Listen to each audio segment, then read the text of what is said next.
के नगर में बाबा गंगा नहायब।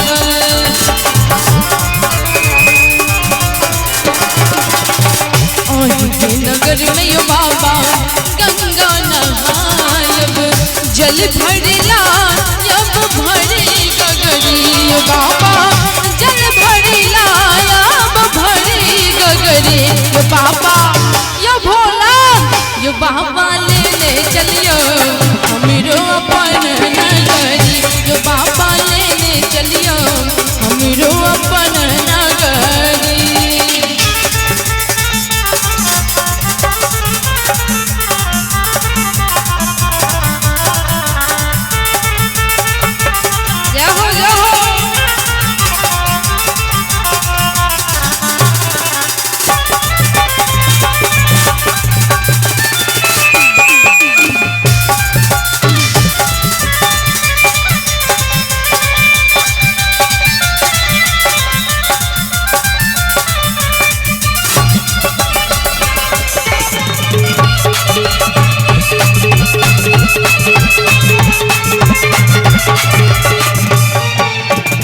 अंगना बहारब बाबा दुआरी बहारब।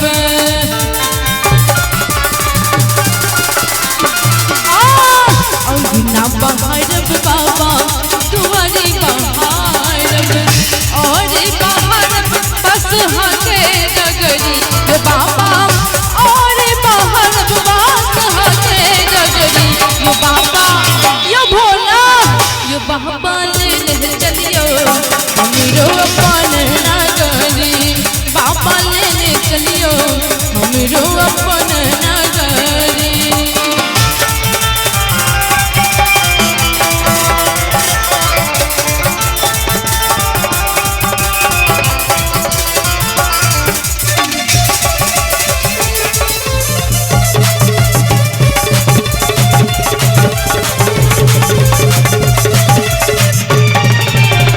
कार्तिक गणपति बाबा गोद खिलायब।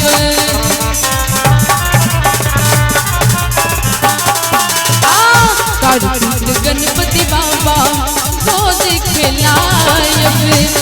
सब भांग रगरी रगरी यो बाबा। सब भांग रगरी रगरी।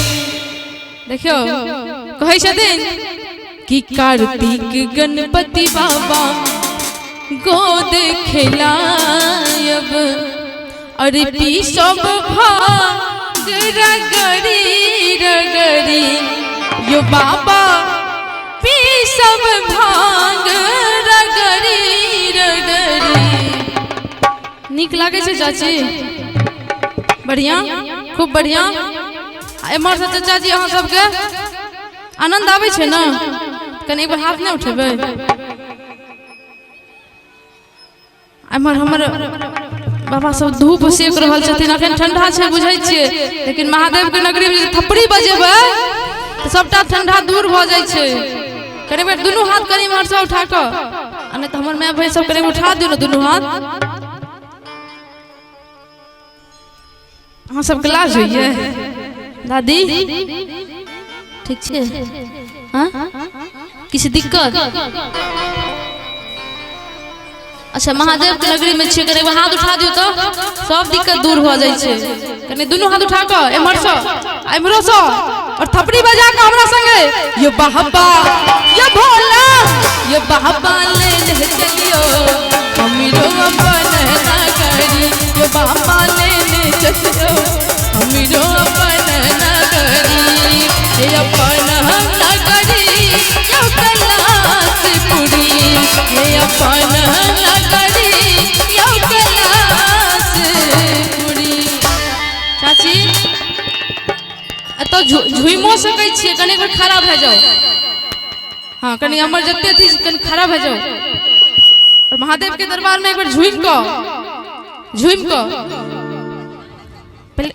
आराम से खड़ा भए जाओ।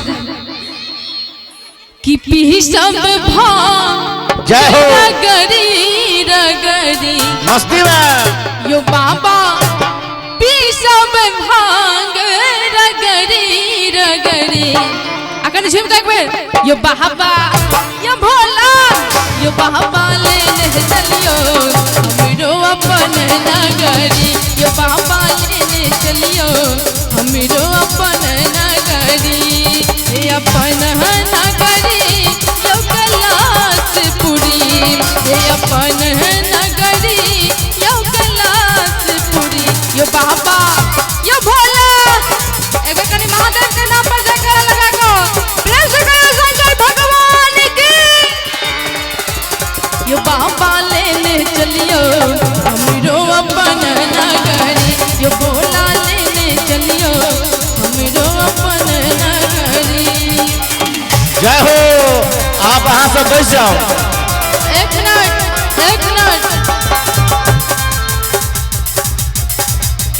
वाह। सचिन कुमार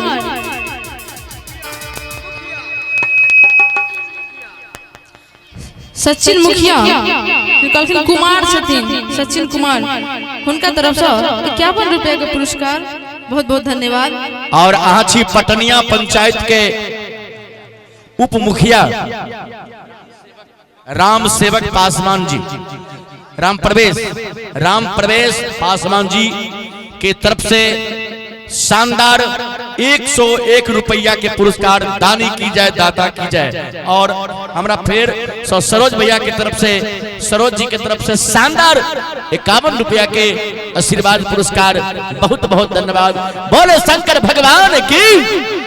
यो बाबा लेने चलियो